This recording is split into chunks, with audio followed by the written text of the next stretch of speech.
Voltamos com o segundo bloco do programa Despertar da Consciência. Hoje, falando sobre imperfeições morais. É o quinto programa da nossa série sobre fixações mentais, aqui na TV Mundo Maior, TVC Canal 13 e demais afiliadas. Sebastião, ainda dentro deste tema, dentro dessa citação que foi lida, quero te perguntar, né? Se a evolução é um processo solidário, se não aprendermos a lidar com as nossas imperfeições, não avançaremos. Porém, reconhecer e promover esses aspectos é uma tarefa bem difícil. O que podemos dizer sobre isso? O difícil, entre aspas, é porque desconhecemos o próprio universo com o qual estamos lidando. Um ato instintivo cria no animal ou até em nós um mecanismo de defesa. Por exemplo, você e eu que já fiz isso na prática, se você pressionar um animal, para sair daquela pressão, se você colocá-lo em risco, ele vai agir de qualquer maneira. Ele, se for o caso de um boi, de um cavalo, ele vai te dar coice, ele vai te morder, ele vai para cima de você, ele faz qualquer coisa nesse ato instintivo para salvar a sua vida. Mas às vezes, nas primeiras tentativas, ele apanha, ele se submete porque não sabe se defender. Então, quando ele percebe que um coice já te afasta, quando ele percebe quando ele morde em você, ele te afasta, ele vai criando um mecanismo de defesa que ficam bem aperfeiçoado e numa velocidade espantosa no futuro. Então, antes de você pensar em atacar, ele já está se defendendo porque já sabe fazer. Isso em nós, quando compreendemos, não é mal. Por exemplo, hoje você olha para mim com um olhar de reprovação, eu já agrido você, porque isso está em mim. Mas eu não quero que isso seja assim. Eu quero que isso seja pacífico, eu quero olhar para você, encarar o seu olhar de reprovação, consultar a minha consciência, se eu sou o que você pensa, ou se eu estou fazendo algo equivocado em relação ao que proponho, ou se é a sua medida que está equivocada. Porque eu posso tentar fazer alguma coisa na confecção de um alimento, por exemplo, fazer o mais belo que eu já consigo, e na minha ideia e nas minhas intenções, no meu conhecimento, aquilo é benéfico tanto para o meu universo quanto para o seu, mas o seu padrão de valores é muito diferente do meu. O seu paladar não está educado quanto o meu. E assim sucessivamente. Se eu tenho essa convicção, se eu tenho essa certeza, eu não me perturbo diante do azedume da reprovação dos outros.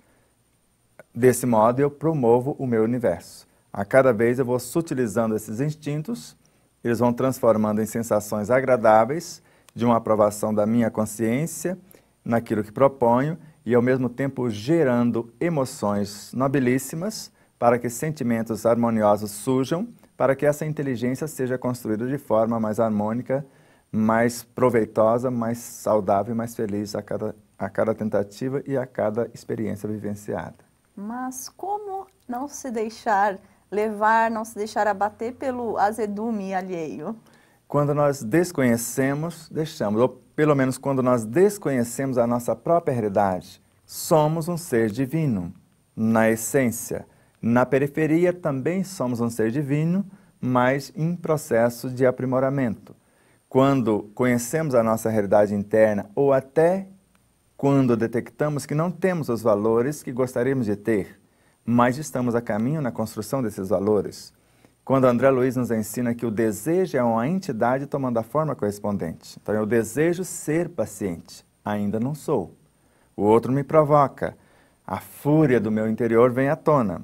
Quando eu estou fazendo esse exercício, agora eu respiro fundo, coloco a água da paz na boca, como André Luiz nos ensina, faço o exercício de respiração compassado, penso ou conto de 1 até 10, até 100, até 1000, se realmente eu quero preservar o meu universo, porque é o meu universo que vai ser dilacerado se eu desejar agredir o outro ou revidar.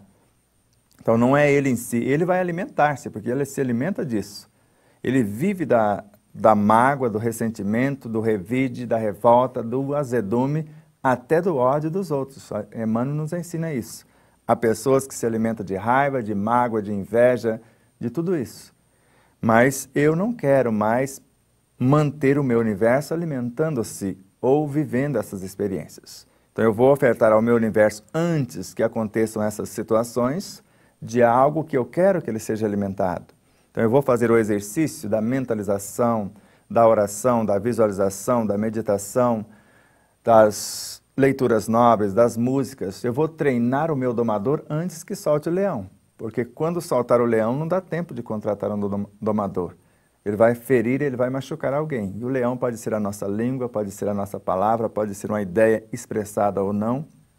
Pode ser qualquer coisa que criamos e enviamos na direção do outro. E quando enviamos, vai para o universo do outro, vai multiplicar-se e retornar para o nosso próprio. Então, e isso que você, pegando até o exemplo do que você falou da paciência, né? Então, quando eu quero exercitar essa virtude que eu quero, eu peço para que eu consiga ter mais paciência. Então, muitas vezes o que a vida vai me ofertar são situações onde eu realmente vá exercitar isso, né? Então, às vezes situações adversas para que eu realmente possa mensurar o quanto é o meu grau de paciência e o quanto eu já estou conseguindo lidar com isso.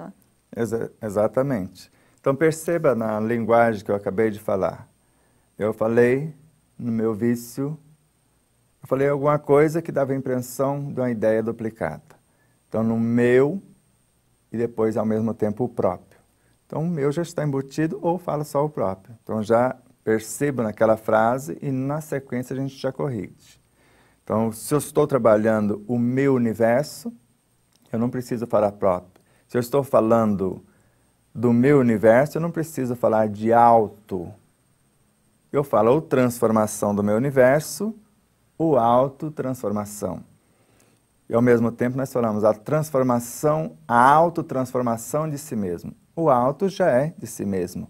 Então, quando nós percebemos que falamos essa ideia redundante, sem nos crucificarmos, já planejamos para que na próxima fala ela já seja mais moldada de conformidade e a ideia fica mais clara, as palavras mais harmônicas, e sem essa duplicação ou palavras desnecessárias. Esse seu exemplo seria um exercício do quê dentro das virtudes? Dentro das virtudes é uma correção do vocabulário que pode transformar-se em vicioso, quando eu falei a transformação pessoal. Estou falando de mim. Então, a autotransformação de mim mesmo, ou de si mesmo. Não precisa. A autotransformação ou a transformação de si mesmo. Então, é a correção do vício de linguagem que nós falamos. Então, qualquer coisa que nós queiramos transformar, nas mínimas coisas, nós podemos já fazendo ajuste de forma harmoniosa. O que eu falei não está equivocado, foi a maneira que eu consegui naquele momento.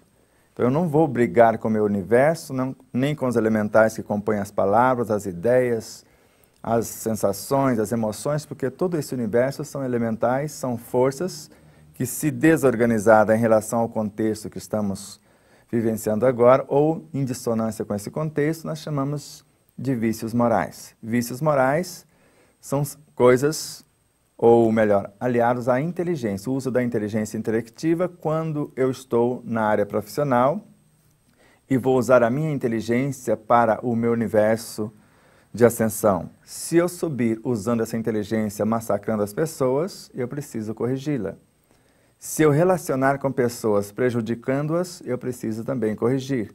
Se eu lesar pessoas a partir de um comportamento em desalinho com as diretrizes do Evangelho, eu estou também lesando. Aí nós vemos 3 fases da inteligência: a inteligência intelectiva, a inteligência emotiva e a inteligência espiritual. Ok. E sempre que apresentamos um desejo, né, uma proposta nova, esses aspectos vão se apresentar como a gente está falando, né? Então, como que devemos proceder para levar adiante, então, o nosso propósito? A primeira coisa é reconhecer que eles existem e não são seres ruins. Quando nós chamamos de imperfeições morais, não estamos falando que são ruins. Estamos falando de seres que, em relação ao que se pretende ou ao que se está vivenciando nesse momento, ele está fora do contexto. Então, para o ontem, pode ter sido coisas belíssimas. Então, nós não vamos brigar com as nossas imperfeições, nem o uso inadequado da inteligência intelectiva na área das profissões, nem o uso da inteligência emocional na área dos relacionamentos, nem o uso da consciência ética ou da inteligência ética ou da inteligência espiritual na área desse comportamento.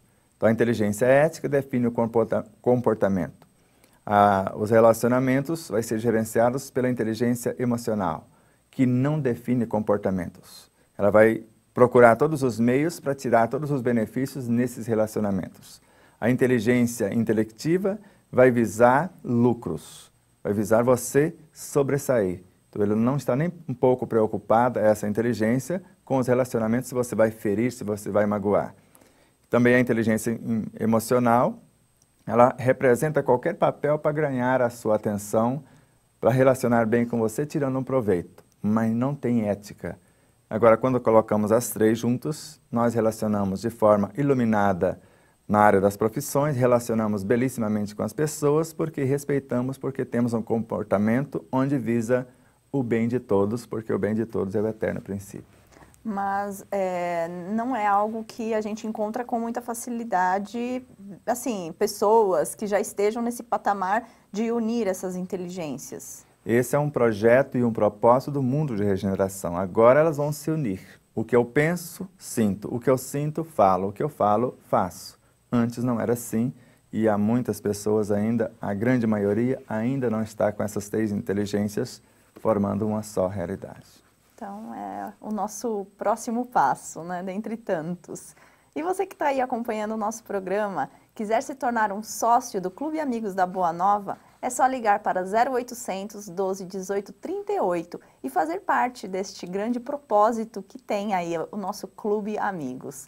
Vamos então agora para um intervalo e já voltamos dando continuidade a este assunto.